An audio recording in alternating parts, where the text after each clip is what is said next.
Hey guys, my name is Bethany Atazadeh and I'm the author of Evelyn's Number. I'm so excited that we get to keep talking about beta readers. Like I said in my last video, this is a very important topic to me and I tend to get very detailed, so I've broken it up into 3 parts. The first video was all about why you need beta readers, what to expect from them, and how to find them and form your group. If you missed it, I'll make sure to leave a link below. The second video is all about how to work with your beta readers once you have the group and my particular process. The final third video will be all about what do you do with your beta readers' feedback once you have it. The beta reader portion of the writing process was one of my absolute favorites and I did a ton of research, so I really hope that this helps you guys. I have a couple really important things to note before we even start talking process. Number 1, be thankful. They're going out of their way and giving you their valuable free time. You might not always like what you hear. In fact, I guarantee it. Their whole job is to find problems with your story. It can be very tempting to argue with a beta reader, but that is 100% not okay. First of all, it's their opinion, which is exactly what you asked for, so it's not wrong. And second, if you get in an argument with them, they are never going to be honest with you ever again, and you just shot yourself in the foot and lost potentially very valuable feedback in the future. So never argue with your feedback, just say thank you. Number 2, remember that their job is criticism, not praise. Praise feels great, criticism not so much. You spent hours of your life pouring yourself out into the story, and then someone is saying to you, that doesn't work, I don't like that, that sucks. Hopefully they don't say that last part to you because that's way too harsh for most of us, and that leads me to number 3, good criticism versus bad criticism. Jenna Moreci talks a lot about this in one of her beta reader videos. I'm going to try to find it and put the link for that below. If your beta is pointing out a flaw in the story, you need to again thank them, possibly step away for a day or 2 if it's upsetting you, and then come back and seriously consider it. 9 out of 10 times you're going to end up thinking, oh, they were right. But if they're attacking you as a person, for example, this is bad writing, I just don't like it, and they can't offer you any specifics, that is a bad beta reader. They're saying something hurtful without anything constructive. It's okay if they say, I'm having trouble liking the main character because she's not proactive, people always seem to keep saving her, but it's not okay if they just say, I hate her. How is that helpful? How can you even fix that? You don't know what to fix. If you find that someone is giving you this type of feedback, it is absolutely okay to drop them. Being a writer is emotional enough. You don't need somebody like that in your corner. Number 4, we talked about this last time, but it's good to mention again. Some people will drop out. Not just at the beginning, but sometimes halfway through or even at the end. Whether they realize that they overcommitted or they just have a life circumstance come up that they just don't have time anymore. No matter what it is, it's okay. Let them go. Do not chase them down. Do not bully them into helping you. If they're not a willing beta reader, they're not going to be a helpful beta reader. Like I said in the last video, just expect that you might lose a few, and that's okay. Totally normal.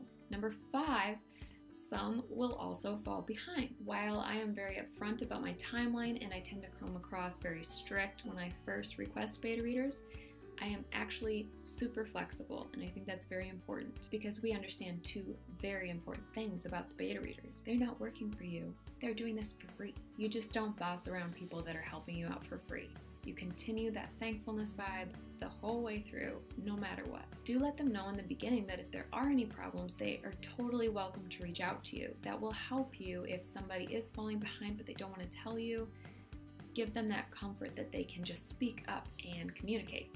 If they don't reach out to you and they are falling behind, it's totally okay to reach out to them once gently and just say, hey, I'm checking in, just wanted to make sure you got the chapters, that everything's okay. After that, if they still aren't keeping up, it's again totally okay to drop them. Maybe your timeline is more flexible than mine, but for me, I need all that feedback at the same time. And if somebody is coming back to me 2 months later, I'm just gonna say, I'm sorry, it's done. Okay, now that we've covered all of that, let's get into the process. First of all, before you even start, you might want to send out reminders. Typically, we ask for beta readers before we're actually ready for them, just so we have time to get our group set up and prep the story. If you're the exception to the rule and you're starting tomorrow, this obviously doesn't apply to you. But if your start date is a month or 2 away, it's very possible that your betas might completely forget. So while I do not recommend flooding their inbox at all, I would recommend sending 1 to 2 reminder emails depending on how far away it is. One of the ways to do that is, number 2, send out instructions the week before. I actually send 3 separate documents in my instruction email. The first one is a simple calendar which they can print out that has just the days that I'll be sending chapters and the days that I need them back. They don't have to print it out, but you're being helpful and somebody might want it. The second thing I include is my list of instructions because I want the email itself to be brief, to say this is just a reminder, but I want them to go in and read the instructions thoroughly, and I'll say that in the email.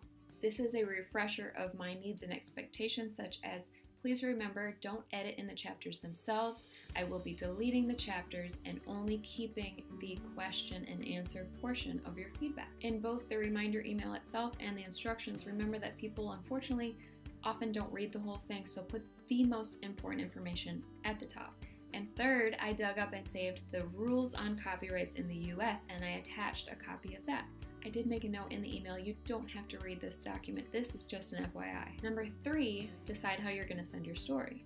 When you begin sending your story, you can send it all at once or you can send it in chunks. I personally like to send the story in chunks because I feel like if there was somebody who is going to plagiarize, the amount of work for them to get to the whole story is going to severely cut that possibility in half. I also feel like it's a kindness to your beta readers because it's just way less overwhelming for them. I chose to send about 5 to 6 chapters a week for 6 weeks. These chapters were approximately 30 to 40 pages. I feel like whenever I went over 40 pages, people struggled with that, so that might be your max. Most of my betas kept up very well, and if they didn't, it was just a life circumstance. It wasn't anything to do with the page count, but I will say that I would like to aim for closer to 30 pages in the future. Number 4, I recommend using carefully crafted questions at the end. That was a tongue twister. I'll share mine with you in a second, and you can also Google beta reader questions and form a good, perfect blend that works for you and your story. But generally the idea with the questions is that you do not lead your readers to an answer, because that defeats the purpose. Also, I recommend not asking too many questions and frustrating them because they just want to keep going. So like I said, I'm sending out about 5 to 6 chapters a week. I tend to put these questions after every 2 chapters. I don't want to put it just at the end because if I'm doing my job right, their emotions have gone like this throughout the chapters and their opinions have changed. You could even do a set of questions after every single chapter, but because I have 30 chapters, that felt like a lot, so I did every 2 chapters. I aim for about 10 questions with a max of 15 questions ever. I'm going to walk you through my set of questions and explain why I chose each one of them. Let's start with the questions I always ask. Number 1, what were your initial thoughts about reading this chapter? Initial thoughts allows them to start with what they think, what came to them as they read the story, and what matters to them the most. Number 2, what was your favorite scene and why? Favorite scenes let you know where your writing is kicking butt and taking names, and it's especially cool if you find that a lot of people's favorite scenes line up. That's when you know that you're doing it right. Number 3, what was your least favorite scene and why? If it's just an emotionally frustrating scene, that's one thing. But if you find that everyone's saying it's their least favorite because they were bored or it dragged, this is an opportunity for you to realize that you could cut it. Number 4, what were your thoughts on the main character? If you have more than one character you want to ask them about, make a separate question for each character. What are your thoughts on Evelyn? What are your thoughts on Jeremiah, my other main character? It's always important to know how your main character is making people feel. For example, my main character, Evelyn, was a lot weaker the first time through, and the beta readers pointed that out to me. Like, she's getting saved a lot. Can she save herself sometimes? That's awesome. That's really good feedback. Number 5, on a scale of 1 to 10, how much did you enjoy this chapter or these 2 chapters? Asking for enjoyment on a scale of 1 to 10 allows them to be a little bit more honest about if they really liked the story without straight out saying that they didn't like something. It also lets you know which chapters are your strongest because, as we will talk about in the final video, you can take all those numbers and get an average from them. Number 6, on a scale of 1 to 10, how excited are you for the next chapter?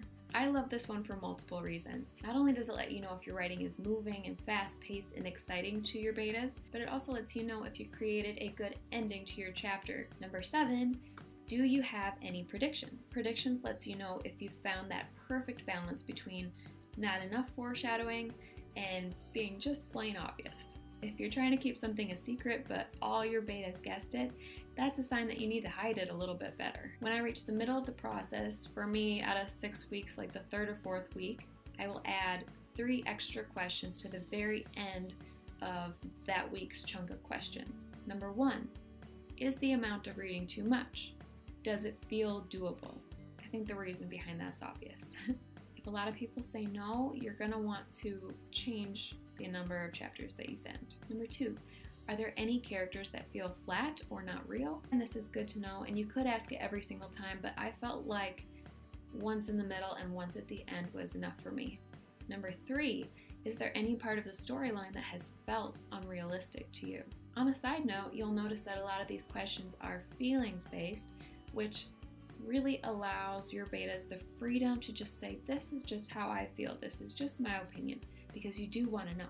And when we reach the final chapters, I do break my rule of only 10 questions and I add these additional questions. Number 1, are there any plots or questions that you feel were left unanswered or unresolved? If you have a series and you did leave something intentionally unresolved for the next book, then you can put in a note that you're excluding that particular question.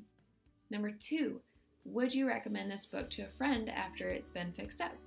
I'm not sure if I would include this question again because it's hard for people to be honest. They don't want to be mean, but in a way I like it because it puts the thought in their heads.